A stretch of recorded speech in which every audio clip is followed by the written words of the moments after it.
Lutung Kasarung. Alkisah di Jawa Barat, tinggallah raja yang bijaksana dan arif bernama Prabu Tapa Agung. Raja yang sudah tua menyerahkan tahtanya kepada putri bungsunya yang bernama Purbasari. Hal ini membuat putri sulungnya Purbararang merasa iri dan dengki terhadap Purbasari. Sejatinya, tradisi penyerahan tahta diserahkan kepada putri sulung. Namun raja lebih memilih Purbasari karena memiliki pribadi yang baik dan bijaksana. Bersama tunangannya, Raden Indrajaya, Purbararang merencanakan sesuatu yang jahat untuk merebut tahta dari Purbasari. Mereka pun menemui dukun sakti bernama Nironde untuk meminta ramuan jahat. Campurkan ramuan ini ke dalam minuman Purbasari, maka ia akan mendapatkan penyakit aneh. Terima kasih, Nek. Terimalah emas ini. Sesampainya di istana, Purbararang mencampurkan ramuan jahat itu ke dalam minuman Purbasari. Purbararang segera menemui Purbasari yang ada di taman.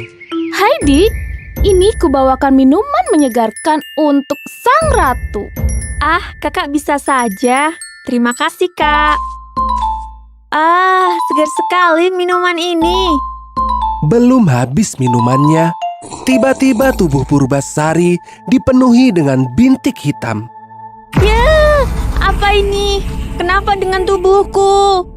Purbararang segera berlari mengadu ke raja atas apa yang terjadi pada Purbasari. Lihatlah, Ayahanda. Inilah akibat dari melanggar tradisi yang sudah ada. Tahta itu seharusnya untuk aku. Para leluhur pasti murka. Jangan-jangan sebentar lagi kerajaan ini juga terkena kutukan. Terhasut oleh perkataan Purbararang, raja pun menyerahkan tahta kepada Purbararang. Sementara itu, diantar oleh Patih Uak Batara, Purbasari diasingkan ke hutan demi menghindari kutukan. Di dalam hutan, sang patih membuatkan sebuah pondok untuk Purbasari. Jangan khawatir, Putri Purbasari. Tabahkan hatimu. Cobaan ini pasti segera berlalu. Aku akan selalu membawakan makanan untukmu. Terima kasih, Paman. Aku jadi merasa lebih tenang. Untuk menghibur diri, Purbasari sering bermain dengan hewan-hewan di sekitar pondok. Hingga suatu saat, ketika sedang bergurau dengan hewan-hewan, sepasang mata nampak sedang mengawasinya. Sepasang mata itu pun keluar dari persembunyiannya. Rupanya seekor kera hitam berekor panjang atau lutung. Ya, monyet. Jangan serang aku. Jangan takut, Tuan Putri. Aku tak akan mengganggumu. Purbasari tersentak kaget. Lutung itu bisa berbicara. Aku sebenarnya Guru Minda, putra Sunan Ambu dari Hayangan. Oleh karena aku membuat kesalahan, aku dibuang dalam wujud seperti ini dan kesasar di hutan ini. Merasa senasib, mereka pun berteman. Purbasari memanggil Guru Minda dengan Lutung Kasarung, yang berarti lutung yang kesasar. Wah, Lutung sering membantunya untuk mendapatkan buah-buahan. Hingga suatu malam purnama, Lutung Kasarung nampak berdoa. Ternyata ia meminta pada Yang Kuasa untuk bisa menyembuhkan penyakit Purbasari. Doanya pun terkabul. Tanah di sekitar Lutung tiba-tiba dipenuhi dengan air jernih, sejuk, nan harum, dan menjadi sebuah telaga. Esok paginya, ketika matahari menyingsing, Lutung mengajak Purbasari ke telaga tersebut. Menjebur dan mandilah di telaga ini. Niscaya penyakit Tuan Putri akan sembuh. Purbasari pun menuruti perkataan Lutung. Ia segera menceburkan diri ke telaga itu. Perlahan-lahan, bintik-bintik hitam yang memenuhi badan Purbasari mulai menghilang. wah, tubuhku telah kembali bersih. Terima kasih sekali, Lutung. Kamu sungguh baik. Sama-sama Tuan Putri. Suatu hari, Patih Uwak Batara hendak mengantar makanan ke Purbasari.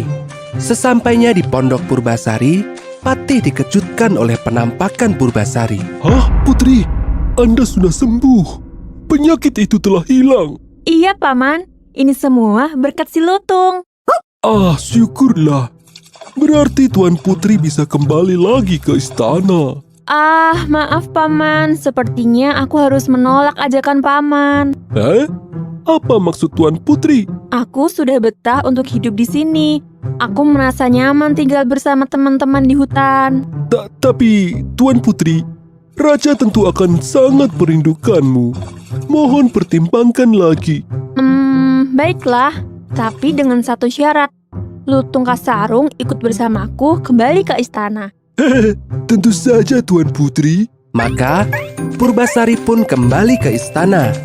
Betapa terkejutnya Purbararang melihat penampilan adiknya yang telah sembuh dari penyakit aneh itu. Kau mungkin sudah sembuh, adikku. Tapi tidak semudah itu untuk masuk kembali ke istanaku. Aku mempunyai 2 syarat untuk menguji siapa yang lebih baik di antara kita. Yang pertama, kita uji rambut siapa yang lebih panjang. Purbasari nampak was-was. Rambut kakaknya itu selalu lebih panjang dari rambutnya. Kita lihat siapa yang lebih baik. Benar saja, rambut Purbararang jauh lebih panjang ketimbang Purbasari. Lutung yang menyadari kekalahan Purbasari segera berdoa. Seketika, rambut Purbasari nampak tumbuh memanjang, melebihi rambut Purbararang. Kau boleh saja memenangkan lomba ini. Tapi berikutnya aku yang akan menang. Yang menang akan menjadi ratu dan yang kalah harus pergi dari istana ini.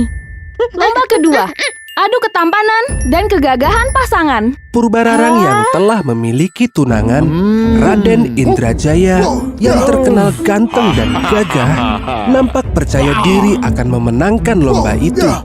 Tanpa disangka, Purbasari menunjuk Lutung Kasarung sebagai pasangannya. Purbararang dan Raden Indrajaya tertawa terbahak-bahak melihat pasangan Purbasari yang seekor lutung. Pasangannya lutung. Merasa diremehkan, Lutung Kasarung berdoa kembali untuk dikembalikan ke wujud semula. Ajaib!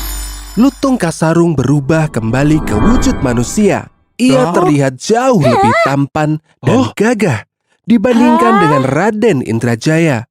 Semua orang terhenyak melihat ketampanannya itu. Oh tidak, ini artinya aku harus keluar dari istana ini. Tidak usah, Kak. Tinggallah di sini bersamaku. Terima kasih adikku. Maafkan aku. Selama ini aku telah jahat padamu. Iya, Kak. Aku sudah memaafkanmu dari dulu. Putri Purbasari pun dinobatkan kembali sebagai ratu kerajaan. Kali ini, sang kakak Purbararang bisa menerima penobatan adiknya.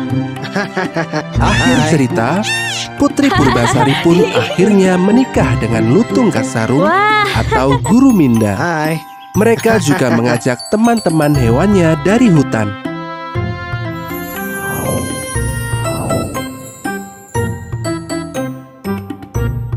Pesan dari cerita ini adalah, setiap perbuatan buruk janganlah dilawan dengan perbuatan buruk juga. Mau memaafkan kesalahan orang lain merupakan hal yang terpuji dan berjiwa besar.